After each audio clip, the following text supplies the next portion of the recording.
আজকে আমি আপনাদের সাথে শেয়ার করব আমরা কিভাবে ঘরের ভিতরের লোকজনই বাচ্চাকে কমিউনিকেশন এবং স্পিচে হেল্প করতে পারি এবং তাদের ইমপ্রুভমেন্ট নিয়ে আসতে পারি। আমি ডক্টর ইফাত।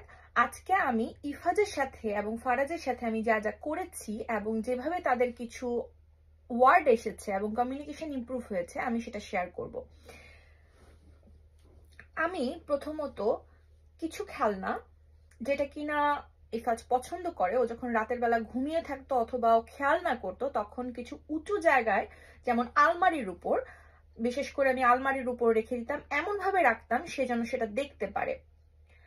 মানে আমি কিন্তু এটা লুকিয়ে রাখতাম না, আমি এমন ভাবেই রাখতাম সে যেন নিচের থেকে সেই বিষয়টা দেখতে পারে। যেমন বল, ওর কিছু পছন্দের বুক ছিল, ওর যখন যেটা পছন্দ হতো সেটা অনেকদিন পর্যন্ত সেই বিষয়টা নিয়ে মানে সেই জিনিসটা খেলনাটা তার অনেক পছন্দের থাকতো। যেমন কিছু বই থাকতো, কার্ড ছিল, তো আমি সেটা উপরে রেখে দিতাম এবং সে দেখতো।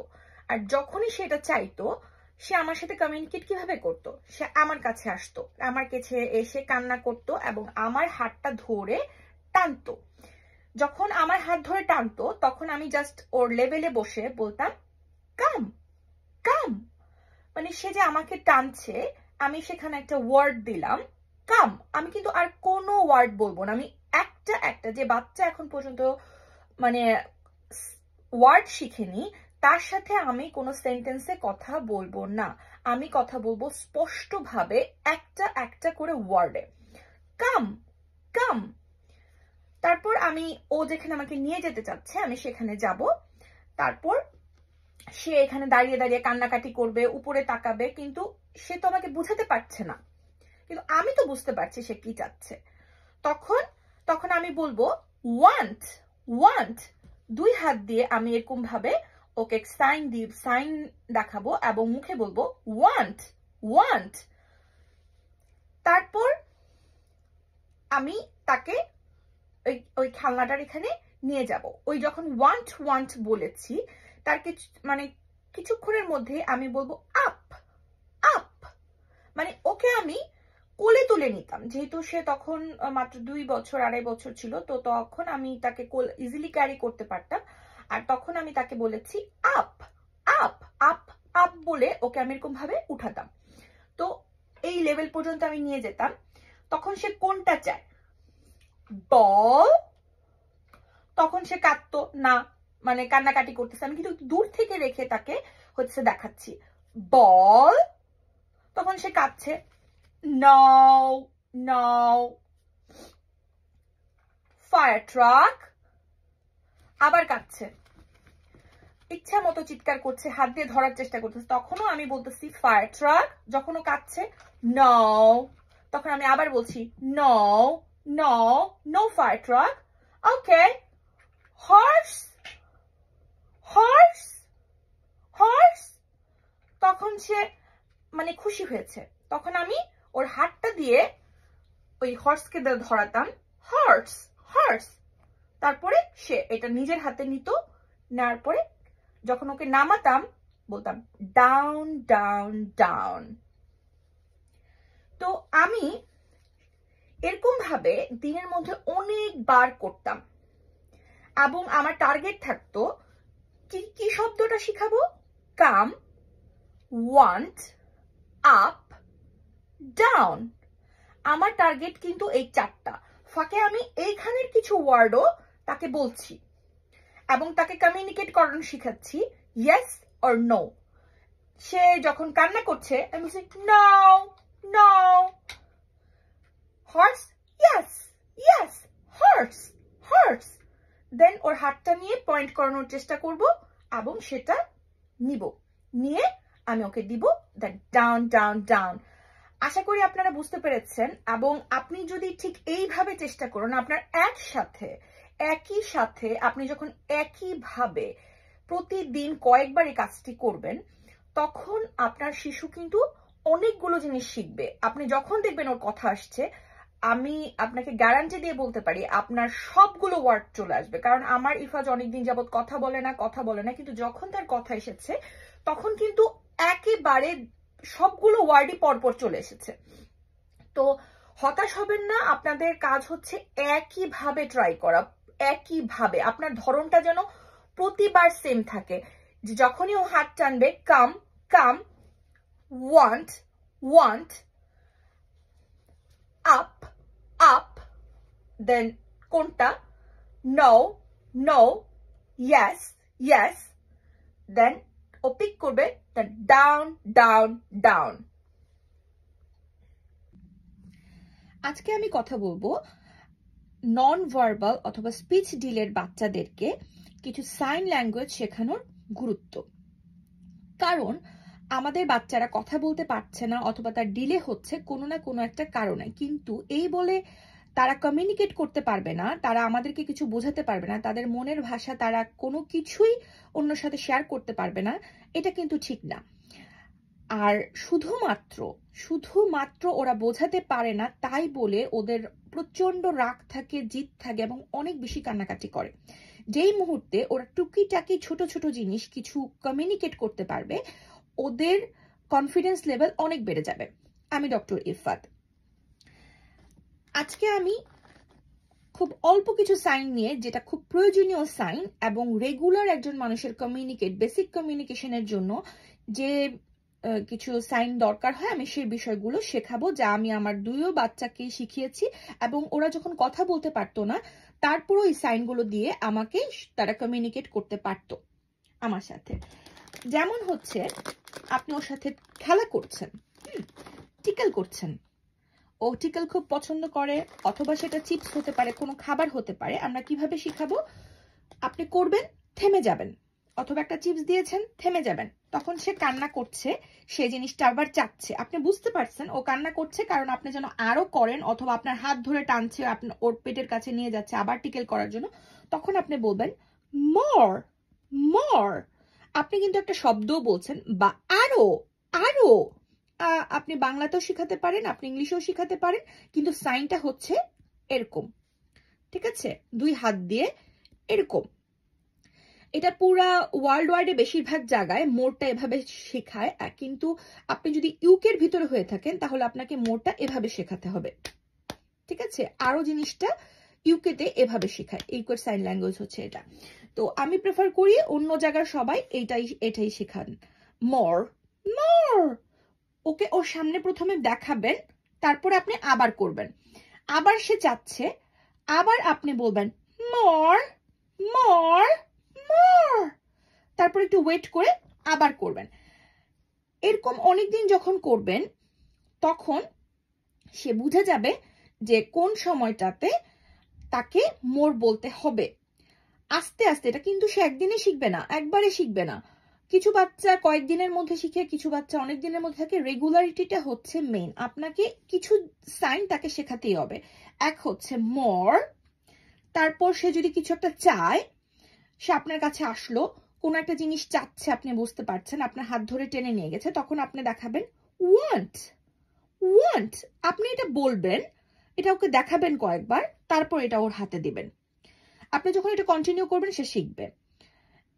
তারপর হচ্ছে গিয়ে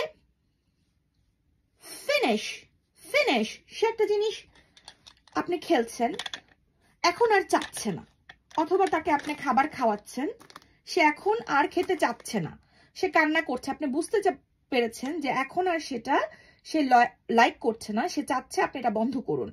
তখন আপনি ওর সামনে দেখাবেন ফিনিশ ফিনিশ ফিনিশ করে, তখন সেটা বন্ধ করবেন অথবা সে কাজটা করা থামাবেন। তো এই আন্ডারস্ট্যান্ডিংটা আসতে তার কিছু সময় লাগবে। একসাথে কিন্তু আপনি ওয়ার্ডটাও বলতেছেন এবং সাইনও দেখাচ্ছেন। বেশিরভাগ বাচ্চারা ওয়ার্ডের আগে, যাদের ডিফিকাল্টিস আছে স্পিচে, তারা কোনো একটা কারণে কথাটা বলতে পারছে না, তার ব্রেইনে এই যে কথার যে বিষয়টা, এই বিষয়টা হওয়ার জন্য একটু ডিলে হচ্ছে। কিন্তু বেশিরভাগ বাচ্চারা সাইনগুলো আগে শিখে ফেলে। অ্যাটলিস্ট যদি সাইনগুলো সে শিখে ফেলে, সে আপনার সাথে কমিউনিকেট করতে পারবে। আমরা বললাম মোর, ওয়ান্ট, ফিনিশ, আর এখন হচ্ছে গিয়ে স্টপ স্টপ। কোন একটা জিনিস বন্ধ করতে হলে যদি থামাতে হয়, তখন আপনি স্টপটা শেখাতে পারেন, স্টপ স্টপ। আপনি ওকে দেখাচ্ছেন, আপনিও ওকে থামানোর সময় স্টপ এভাবে বলবেন।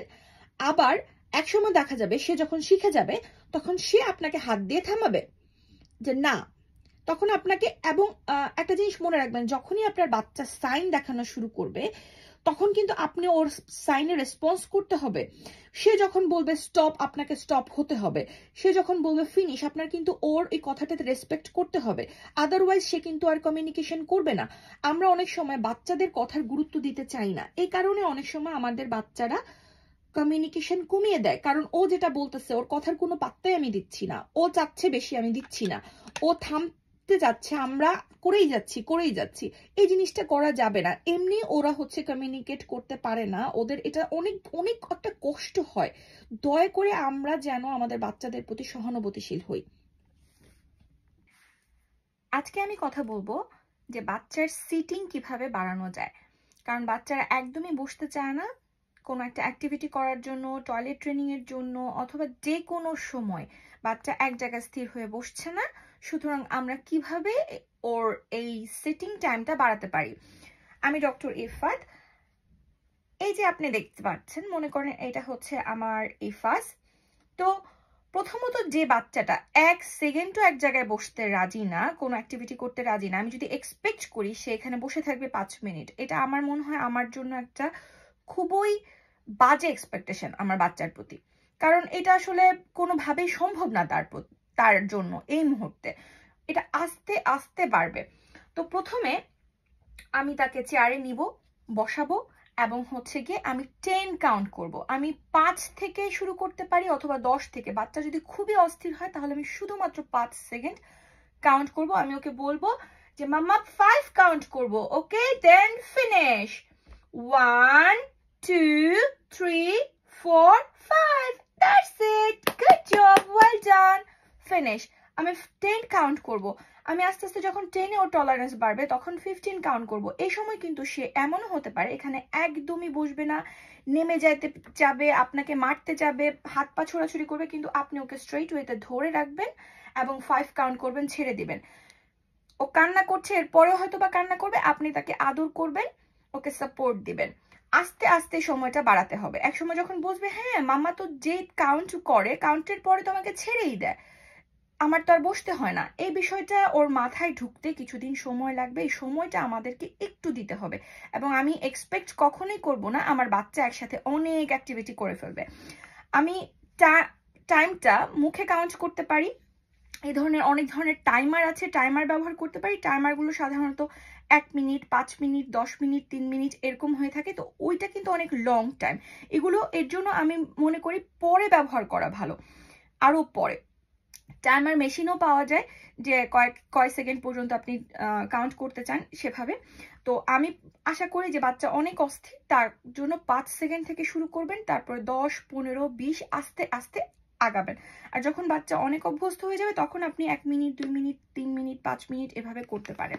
এখন আসছি অ্যাক্টিভিটির জন্য, যে আপনি একটা বাচ্চাকে নিয়ে একটা অ্যাক্টিভিটি করাতে যাবেন। এখন আপনি চিন্তা করছেন এই যে পাজলটা আছে সম্পূর্ণ আপনি ওকে নিয়ে করবেন না। প্রথমত এই এতগুলো জিনিস করার মতো আমার বাচ্চার কিন্তু কোনো ধৈর্য নেই। আমি যে কোনো 2টা সিলেক্ট করব, আমি মনে করেন এলিফ্যান্ট সিলেক্ট করলাম আর লায়ন সিলেক্ট করলাম, 2টা অথবা 3টা।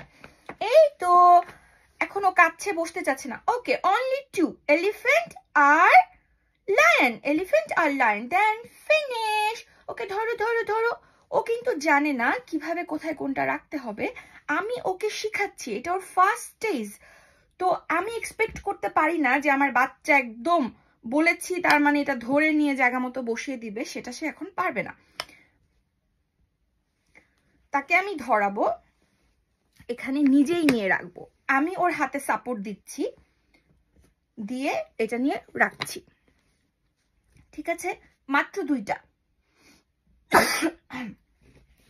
তারপর যদি হয় এবিসি পাজল বা যে কোনো কিছু, আমি প্রথম থেকে পছন্দ করি যে আমি যেন খুব বেশি সিরিয়াল মেনটেন না করি। কারণ অনেক সময় বাচ্চাদের মধ্যে ফিক্সেশন তৈরি হয় যে এই করব প্রথমে, এ ছাড়া হবে না, এরপরে বি আসতে হবে।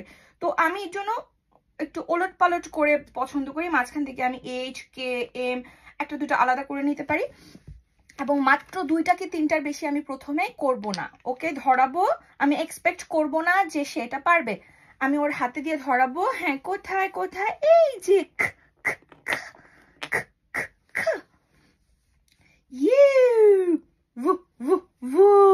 এই যে এটা এই যেখানে রাখবো।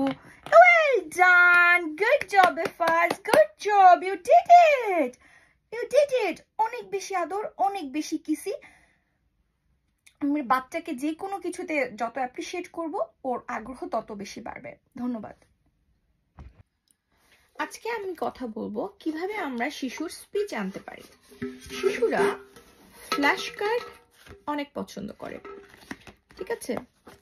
এই দেখতে পাচ্ছেন, আপনারা যে কোনো ধরনের ফ্ল্যাশ কার্ড বাজার থেকে কিনে নিতে পারেন, অনলাইন থেকে কিনে নিতে পারেন।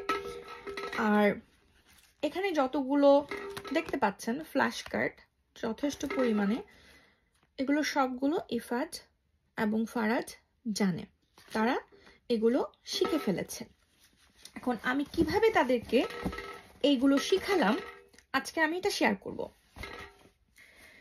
এটা একটা দুধের কৌটা, রাইট? এই যে দেখুন, এরকম টাইপের একটা দুধের কৌটা, যার ঢাকনাটা আমি এভাবে কেটে নিয়েছি, দেখতে পাচ্ছেন, কেটে নিয়েছি। এবং এটা সেই ডিব্বাটা, এটা অনেক আগের পুরানো হয়ে গেছে, দেখতে পাচ্ছেন অনেকটা কালচে হয়ে গেছে, কারণ এটা আমি গত 2 বছরের মধ্যে আর ব্যবহার করিনি, 1.5 বছর বলা যায়। তো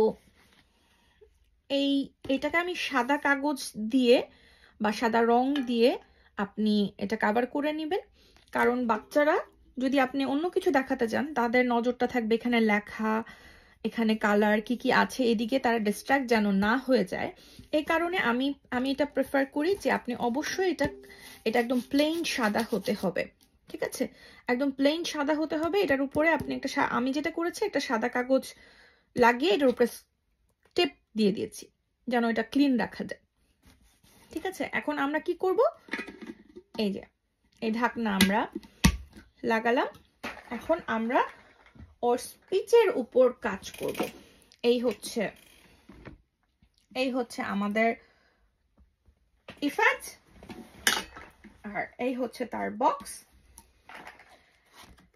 এখন আমরা মনে করেন তাকে ফক্স দেখাবো, কিভাবে করব? ফক্স ফক্স ফক্স 3 বার, ঠিক আছে? Fox Fox Fox, put in. Okay, now orange orange orange, in.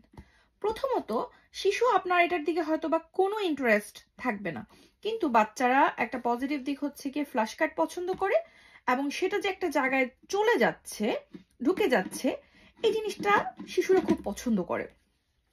প্রথমত আমরা এরকম 3 বার তাকে দেখাবো, আমি ফেলবো, এবং আমার চেষ্টা থাকবে ওকেও এটাতে ইনভলভ করা, ওর হাত দিয়ে ধরিয়ে এটা ফেলানো। এই যে put in wow, gone gone, flower gone. Cat cat cat, look, cat cat cat, then put in, put in, then fish fish fish fish, in. আমি ফেলবো, আস্তে আস্তে দেখবেন ওর খুব ইন্টারেস্ট হচ্ছে। অনেক সময় দেখা যাবে সে ওয়ার্ডটা বলতে চাচ্ছে না, বাট এটা যে ভিতরে ফেলবে এটাতে তার খুব ইন্টারেস্ট, সে, এবং চেষ্টা করবেন আপনি সে যেন এটা ধরে এটার ভিতরে ফেলে, ঠিক আছে? তো একটা টাইমে খেয়াল করবেন ওদের খুব ইন্টারেস্ট জাগতেছে এটার প্রতি না, ফেলার প্রতি, কিন্তু ধৈর্য রাখতে হবে, চেষ্টা করতে হবে, এক সময় তারা এটা করবে। এবং একটা টাইমে আমি যখন দেখবো তার ইন্টারেস্ট বাড়তেছে তখন এটা তার চোখের সামনে নিব, আমি আমার ফেসের সামনেও আনবো। মনে করেন এখানে এটা আমার ফেস, আমি আমার ফেস বরাবর আই বরাবর এটাকে আনবো এলিফ্যান্ট, যেন এই যে এক ফাঁকে আমার সাথে তার আই কন্টাক্ট হয়। এটাকে আমি ওর চোখের কাছ থেকে নিয়ে আমি আমার চোখের কাছে নিব, যেন আমার দিকে সে একটা তাকায়, এবং আমি ফেলবো। এলিফ্যান্ট। সবসময় মনে রাখবেন, বাচ্চা শিশুর সাথে যখন কথা বলবেন ওয়ার্ডটা স্পষ্ট করে তাকে বলতে হবে। হ্যাঁ, এলিফ্যান্ট এরকম না। এলিফ্যান্ট। House, house. ওকে, অনেক স্লোলি বলার চেষ্টা করবেন। সান, সান, সান। Go in. Heart, heart, heart. আমার চোখের লেভেল। Heart. Go in. আমরা 3 times বলবো, স্লোলি বলবো, ওকে দেখাবো, ভিতরে ফেলবো। আমার শিশু এভাবে এই সবগুলো ওয়ার্ড শিখেছে। আশা করি আপনার শিশুও পারবে ইনশাআল্লাহ। কিন্তু ধৈর্য রাখতে হবে, এটা একদিনের বিষয় না, এক বেলার বিষয় না, যে আমি 2 দিন চেষ্টা করলাম, 3 দিন চেষ্টা করলাম, বাস শেষ, আমার শিশু পারছে না তার মানে হচ্ছে না।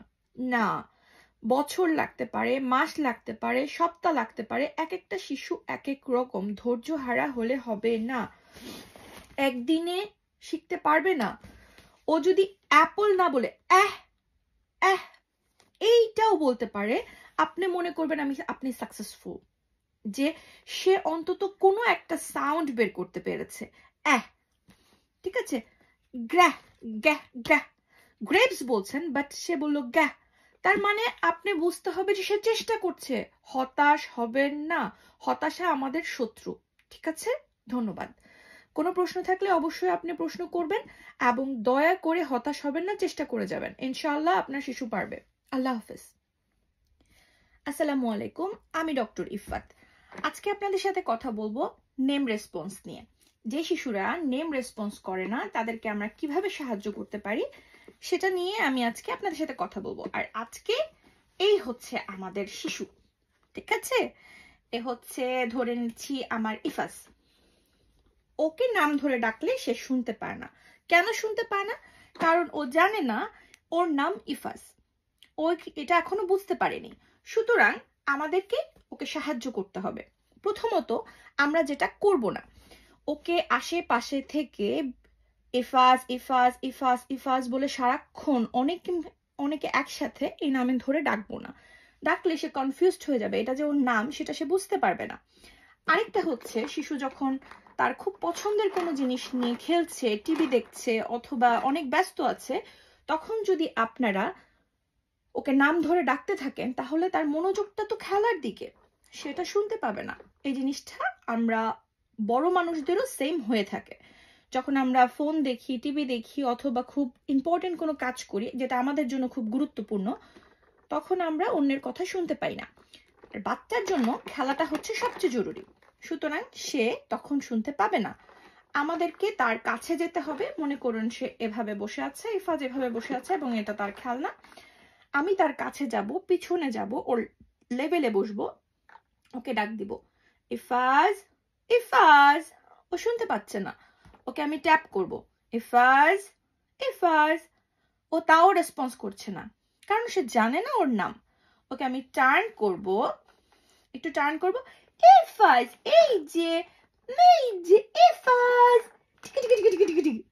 আমরা ওকে টিকল করতে পারি, কারণ অনেক শিশু টিকল পছন্দ করে।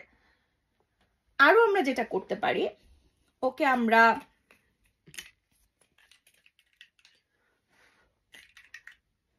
বাবল ফুলাতে পারি। যখনই বাবলটা আমার হাতে থাকবে, ও যখনই ওকে আমি টার্ন করাবো, ওকে আমি বাবল দেব, কারণ এটা হচ্ছে ওর রিওয়ার্ড। অথবা যখনই ওকে আমি টার্ন করব, আমি হুইসেল বাজাবো, এটা হচ্ছে ওর রিওয়ার্ড। এইগুলো আমরা দিতে পারি। এবং আমরা কিছু খাবার দিতে পারি। আজকে আমি এখানে কিছু খাবার নিয়ে এসেছি, যেমন চকলেট। কিন্তু কখনোই এই আস্তা চকলেটটা, এত বড় চকলেটটা আমি আমার শিশুকে দিব না, কারণ এটা বাচ্চাকে হাইপার অ্যাক্টিভ করে। কিন্তু যখন বাচ্চার নেম রেসপন্সটা আমি আনতে যাচ্ছি, তখন আমাকে তাকে রেওয়ার্ড হিসেবে কিছু না কিছু দিতে হবে, তার সবচেয়ে পছন্দের জিনিস। আর একটা জিনিস মনে রাখতে হবে, আমি যে জিনিসটা তার নেম রেসপন্সের জন্য ব্যবহার করছি, তা আমি কখনো সারাদিনে আর অন্য কোনো সময় ব্যবহার করব না। সে এই জিনিসটা সারাদিনে আর কখনোই পাবে না। অনলি আমি তাকে দিব যখন আমি তাকে নেম রেসপন্স করব। যেহেতু আমি এবং নেম রেসপন্সের বিষয়টা আমাদের প্রতিদিনে কমপক্ষে 10 থেকে 15 বার তাকে করতে হবে। এখন 10 থেকে 15 বার আমি যদি এই সুগারি জিনিস, এই চিপস তাকে দিয়ে দেই, তাহলে তো সেটা তার জন্য অনেক বেশি হয়ে যাবে। তাই আমি প্রেফার করি ছোট ছোট টুকরা করে নেবেন, চিপস ওইভাবে ভেঙে নিতে পারেন, কিন্তু সেটা অন্য কোনো সময় সে পাবে না। আপনি যখনই নেম রেসপন্স শুরু করবেন, এর 2 দিন আগে থেকে ওর এই পছন্দের জিনিস যেটা দিয়ে আপনি ওর সাথে নেম রেসপন্সটা করাতে যাচ্ছেন, সেটা বন্ধ করে দিবেন। তাহলে সেটার প্রতি আগ্রহটা তার অনেক বেশি জমে যাবে। এখানে আছে মুরালি, স্ট্রবেরি, আঙ্গুর আমি কেটে নিয়েছি, কারণ আঙ্গুরও অনেক বেশি সুগার থাকে। এটা হচ্ছে কেক, সেটাও আমি ভেঙে নিয়েছি। চিপস, সেটাও আমি ভেঙে নিয়েছি। এক একটা শিশুর পছন্দ এক এক রকম। যেমন আমার ইফাজের জন্য টিকেল এবং বাবল এই দুটো পারফেক্ট, কিন্তু আমার ফারাজের জন্য কিন্তু টিকেল আর বাবলটা এনাফ না। ওর জন্য দরকার হচ্ছে স্ট্রবেরি এবং গ্রেপস অথবা চকলেট। যদিও আমার ছেলেরা চকলেট কি জিনিস এখনো বুঝে না, তারপরও বললাম যে আমার ফারাজের জন্য দরকার হয়েছে গ্রেপস অ্যান্ড স্ট্রবেরি, আর ইফাজের জন্য হয়েছে টিকেল আর বাবল। সো আপনি অনেক বেশি আইটেম একসাথে নেবেন না, যে কোনো একটা অথবা দুটা। আপনারা ঠিক করবেন আপনার বাচ্চার জন্য কোনটা উপযুক্ত। যখনই এফাজ আমরা ডাকছি, টার্ন করব এফাজ চকলেট, ওকে? এফাজ চিপস। তখন সে বুঝবে যে আমি যখন তাকাই, আমার নাম ধরে এই যে শব্দ ইফাজ, এটা শুনে যখন আমি তাকাই, তখন ভালো কিছু হয় এবং এটার সাথে আস্তে আস্তে সে অভ্যস্ত হয়ে যাবে। আপনি যদি ঠিক মতো করতে পারেন, আপনার শিশু 3 থেকে 4 দিনের মধ্যেই নেম রেসপন্স শুরু করবে ইনশাআল্লাহ। ধন্যবাদ সবাইকে। আপনাদের যে কোনো প্রশ্ন থাকলে অবশ্যই আমাকে করবেন মেসেজ বক্সে, আমি অ্যান্সার দেওয়ার চেষ্টা করব। আল্লাহ হাফেজ। আসসালামু আলাইকুম। আজকে কথা বলবো পটি ট্রেনিং নিয়ে। আমি ডক্টর ইফফাত। আমাদের শিশুদের এখন পটি ট্রেনিং এর সময়ের চেয়ে বেশি সময় লাগে শুধুমাত্র এই ন্যাপের কারণে। কিন্তু জীবন ব্যবস্থা সহজ করতে এবং আমাদের এখন যে সমাজ ব্যবস্থা বা আমাদের কর্মজীবন সবকিছুর জন্য এটা আমাদের লাগবেই, ন্যাপি। তো যারা আমরা ন্যাপি ব্যবহার করি, তার মেনে নিতে হবে যে তাদের শিশুদের পটি ট্রেনিং একটু দেরি হবে, কারণ তারা ভেজা যে অনুভবটা তাদের দরকার, যে প্রস্রাব এবং পায়খানার যে ভেজা অনুভূতির কারণে শিশুরা বুঝতে পারে যে এটা একটা ডিফারেন্ট কিছু এবং বাবা মার কাছে দৌড়ে ছুটে আসে যে তার প্যান্টটা ভিজে গেছে, সেই জিনিসটা কিন্তু এটার কারণে হয় না। এখন আমি আপনাদের বলবো, পটি ট্রেনিং এর জন্য আপনার কিছু প্রিপারেশন আছে, বাচ্চার কিছু প্রিপারেশন আছে। আপনার জন্য প্রিপারেশন হচ্ছে আপনি মানসিকভাবে এমন একটা সময় পটি ট্রেন শুরু করবেন যখন আপনি অন্য কোনো ব্যস্ততা আপনার হাতে নেই, আপনার বাহিরে যেতে হবে না, আপনি বাসায় থাকবেন, আপনার রান্না বান্না, মেহমান, এই ধরনের কোনো ঝামেলা নেই। তখন যদি আপনি পটি ট্রেনটা শুরু করেন, তাহলে আপনার জন্য, আপনার শিশুর জন্য ভালো হবে এবং এটা খুব দ্রুত সম্ভব হবে। এবং অবশ্যই আমি প্রেফার করি গরমের সময়, কারণ শীতের সময় বাচ্চারা এমনি বাথরুম অনেক ঠান্ডা হয়ে থাকে। আপনি যদি পটি ট্রেন করতে নেন, তাহলে নর্মালি বাচ্চারা অনেক কান্নাকাটি করে, আর এই ট্রেনিং তার উপরে আবার তাকে আলাদা প্রেশার, এটা দিলে হবে এবং বাচ্চার উপর প্রেশার পড়বে এবং আপনার কষ্টও বেশি হবে। এই গেল হচ্ছে প্রিপারেশন। তারপর হচ্ছে আপনার বাথরুমের জন্য কিছু প্রিপারেশন লাগবে। বাথরুমের জন্য অবশ্যই বাচ্চা বসবে সেই পটি সিটটা হতে হবে কমফোর্টেবল। দ্বিতীয়ত, তার পায়ের নিচে থাকতে হবে একটা সাপোর্ট। কিছু এখন পটি চেয়ার পাওয়া যায় যার সাথে হচ্ছে গিয়ে পা রাখার জায়গাটাও থাকে, ফিক্স করা থাকে, আপনি সেটা নিতে পারেন। এবং অনেক সময় দেখা যায়, আমি ইফাজের ক্ষেত্রে সেইটা কিনেছিলাম এবং ব্যবহার করার ট্রাই করেছি, কিন্তু ও কমফোর্টেবল না, ও ভয় পায় যে ও পড়ে যেতে পারে। তাই আমি একটা কমফোর্টেবল সিট কিনেছি এবং কিনেছি একটা টুল, যেখানে সে বসবে, পাটা রাখবে এবং মানে সে ভয় পাবে না। এবং সে যে টয়লেটে বসে থাকবে তার জন্য তাকে কিছু এন্টারটেনমেন্টের ব্যবস্থা করতে হবে। আমাদের বিশেষ শিশুদের তো অস্থিরতা প্রচুর বেশি, তারা এক জায়গায় স্থির থাকতে পারে না। সুতরাং তাদেরকে রেওয়ার্ড দেওয়ার জন্য কিছু না কিছু লাগবে। যেমন আমার ইফাজের বাটন খুব পছন্দ, ওর জন্য ক্যালকুলেটর, আর এই জিনিসটা আমি বাথরুমের রেখেছি যে যখন সে পটি করবে তখন তাকে এইটা দেয়া হবে। এই খেলনাগুলো ফিক্স করে দিয়েছি যে ওর যদি ভালো না লাগে তাহলে সে স্পিন করতে পারবে। এবং স্টিকারটা খুব কাজে লেগেছে আমার ছোট ছেলের জন্য, ও স্টিকার খুব পছন্দ করে। একটা কাগজ লাগাতে পারেন অথবা এমন কিছু একটা ঝুলাতে পারেন যেখানে সে স্টিকার লাগাবে। এই স্টিকার সে যখনই পিপি করবে অথবা পু করবে, যখনই আপনি তাকে ক্লিন করবেন, প্রথমত সে তো বুঝবে না, যখনই আপনি সে পি করতে পারবে অথবা পু করতে পারবে, সে তাকে দিবেন এটা খোলার জন্য, অথবা আপনি একটু হেল্প করবেন, সে খুলবে, লাগাবে। দিনে সে যখন কয়েকবারই কাজটা করবে, একটা টাইমে সে বুঝে যাবে যে আমি যখন পি করতে পারি, প্রস্রাব পায়খানা করি, তখন আমি এটা লাগাতে পারি। এই হচ্ছে আমাদের প্রিপারেশন। বাথরুমে আমি কি সেট করব আর আমি নিজে কি প্রিপারেশন নিব। তারপর হচ্ছে বাচ্চাকে এই সেন্সটা বোঝানো যে এই ভেজা অনুভবটা আমরা কিভাবে দিব।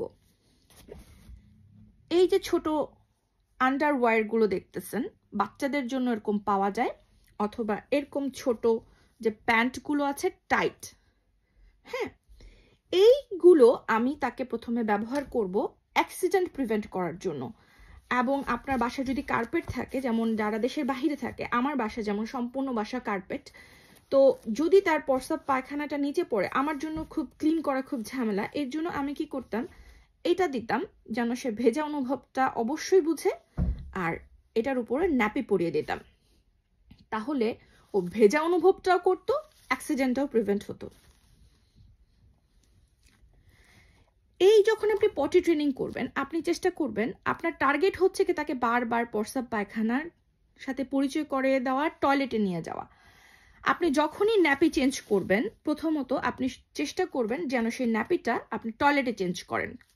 যখনই আপনি প্ল্যান করেছেন পটি ট্রেন, তার মানে টয়লেট রিলেটেড সব কিছু হবে টয়লেটে। এখন আপনারা বলতে পারেন যে হ্যাঁ, আপনি তো টয়লেট আমরা বাইরেও ক্লিন করতে পারি, কিন্তু যদি আপনি বাহিরে ক্লিন করেন বা রুমে, আমরা বেশিরভাগ ন্যাপি ক্লিন করি আমাদের রুমে, তো এটা যখন করা হয় বাচ্চারা টয়লেটের সাথে এটার লিঙ্কটা বুঝতে পারে না। আর আমরা যদি যেমন ছোট ছোট পটি পাওয়া যায় যেটা কিনা রুমের মধ্যেও ইচ্ছা করলে বাচ্চা ইউজ করতে পারে, আমি সেটা বিশেষ শিশুদের জন্য একদমই প্রেফার করি না। কারণ হচ্ছে ওদেরকে যখন আপনি সেই ছোট্ট পটিগুলোতে রুমে বসায় আপনি ট্রেন করবেন, তখন এটা থেকে আবার টয়লেটে শিফট করাটা আরো অনেক বেশি ডিফিকাল্ট হবে, তখন আপনাকে আবার নতুন করে শেখাতে হবে। তাই প্রথমেই যদি আপনি টয়লেট ট্রেনটা করেন, তাহলে সেই যে একই কাজ 2বার 3বার করার কষ্টটা আপনার কমে যাবে। একমাত্র টয়লেট ট্রেনিং এর সময় আমি প্রেফার করি যে যদি বাচ্চা বসতে না চায়, তাহলে আপনি তাকে ট্যাব অথবা ফোন দিতে পারেন। প্রথমত বাচ্চার ভয় কাটাতে হবে এবং হচ্ছে তাকে সিটে বসানো শেখাতে হবে। আমি ফোন কখনোই দিতে রাজি না, এর জন্য আমার বাচ্চার কাছে এগুলোই যথেষ্ট। ইফাজ ফারাজের জন্য এটাই যথেষ্ট। সে যখনই এই গেম খেলেছে সে হ্যাপি। এখানে অনেক কিছু, এটা অনেক পুরানো আমলের গেম, এটা আমি খুঁজে বের করেছি, কারণ এটার মধ্যে মিউজিক আছে, বাটন আছে, ইফাজ এবং ফারাজের জন্য তো এটা পারফেক্ট ছিল। কিন্তু একটা জিনিস মনে রাখতে হবে, আপনি যে রিইনফোর্সই আপনার বাচ্চার জন্য ইউজ করছেন সেটা দিনের আর কোনো সময়ে সে ওই টাইমে পাবে না।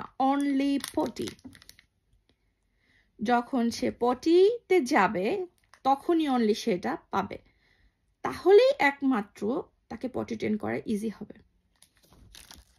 আশা করি একটু হলেও আমি আইডিয়া দিতে পেরেছি। আর কোনো প্রশ্ন থাকলে অবশ্যই করবেন। ধন্যবাদ। আমি ডক্টর ইফাত। আমি প্রথম ভিডিওটাতে ডিটেলসে বলেছি যে আমার এবং আমার বাচ্চার কি কি প্রিপারেশন নিতে হবে, টয়লেটে আমি কি কি প্রিপারেশন নিব। কিন্তু একটা কথা যেটা আমি মিস করেছি সেটা হচ্ছে আমরা অবশ্যই বাচ্চাকে কখনো কনফিউজড করব না। যেমন আমি যখন পটি ট্রেন করছি, হতে পারে যে আমি খেতে বসেছি, এমন সময় আমি বুঝতে পারলাম যে আমার বেবিটা পিপি করবে অথবা পুপু করবে, মানে হাগু অথবা মুতু করবে। সেই মুহূর্তে আমাকে আমার হাতের খাবার রেখে ওকে নিয়ে টয়লেটে দৌড়াতে হবে। আমি যেটাই করি না কেন সেটা ওই মুহূর্তে ও টয়লেট ট্রেনিং যখন আমি করব, প্রথম গুরুত্ব দিতে হবে শিশুর টয়লেট ট্রেনিং। নয়তো শিশু কনফিউজড হয়ে যাবে যে হ্যাঁ আমি প্যান্টে করে ফেলতে পারি অথবা আমি ফ্লোরে করতে পারি। আপনি যখন টয়লেট ট্রেন করবেন সারাক্ষণ আপনার চোখ এবং নজর যেন আপনার শিশুর দিকে থাকে। আমি কথাগুলো কেন তো জোর দিয়ে বলছি, কারণ আমি আমার ইফাজকে ওর বয়স যখন 2 তখন থেকে অনেকবার অ্যাটেম্প নিয়েছি পটি ট্রেন করার জন্য, কিন্তু আমি সফল হইনি।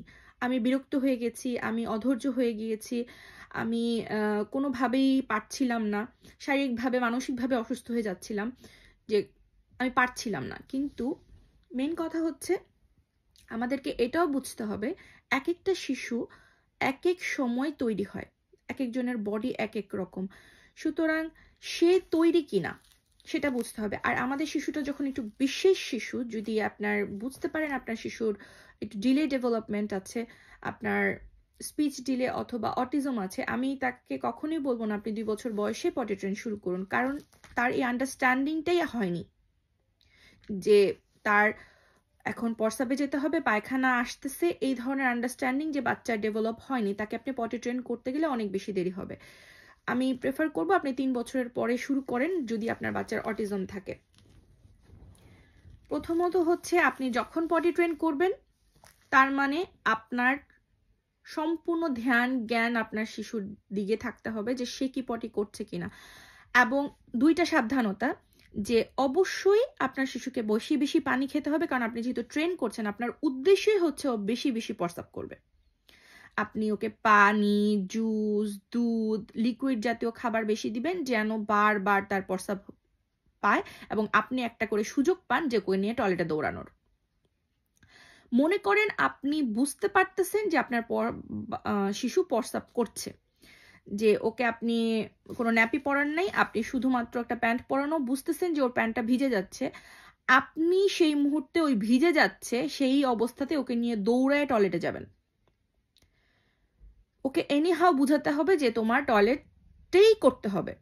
হয়তো পারে যে প্রস্রাবটা আপনি দৌড়াচ্ছেন আপনার ফ্লোরে পড়তেছে, কিন্তু সেই দিকে আপাতত নজর দেবেন। আপনি যদি চান আপনার বাচ্চা 3 থেকে 4 দিনের মধ্যে পটি ট্রেন হোক, তাহলে এই 4টা দিন আপনাকে একটু স্যাক্রিফাইস করতে হবে, একটু ধৈর্য ধরতে হবে। আমি আমার 2 জন শিশুকে একই সাথে পটি ট্রেন শুরু করি, যদিও আমি এখন মনে করি না যে সেটা আমার বেস্ট ডিসিশন ছিল, কারণ 2 জনকে একসাথে করার কারণে আমি অনেক বেশি অসুস্থ হয়ে যাই। কারণ যখনই আমি শুরু করি, কারণ অনেক সময় আছে এরকম যে 2 জন শিশুরই একই সাথে মানে টয়লেটে যেতে হবে, তো আমি কাকে রেখে কাকে ধরবো। তারপরও আলহামদুলিল্লাহ আমি ম্যানেজ করতে পেরেছি। আমার অনেক বেশি কষ্ট হয়েছে, আমার রাতের ঘুম ছিল না, সারাদিনের খাওয়া ছিল না, আমি কিছুই করতে পারিনি। আমি খেতে বসেছি 3 থেকে 4 বার আমি উঠেছি। অনেক সময় মনে হয়েছে হ্যাঁ এখন ইফাজ হয়তো বা পটি করবে, আমি হাত ধুয়ে মানে ওকে দৌড়ে নিয়ে গিয়েছি, দেখি না সে করেনি। কারণ হচ্ছে যখন ও পটির সেন্সটা বুঝতেছে প্রথম সে আটকে ফেলতো, মানে সে পটি পেয়েছে কিন্তু আমি নিয়ে বসানোর সাথে সে আর করতো না। এইটাও এক ধরনের বিহেভিয়ার যে আপনার শিশুর মধ্যে আপনি দেখতে পারেন, যে প্রথমত যখন আপনি পটি ট্রেন করতে পারবেন তখন কনস্টিপেশন শুরু হতে পারে।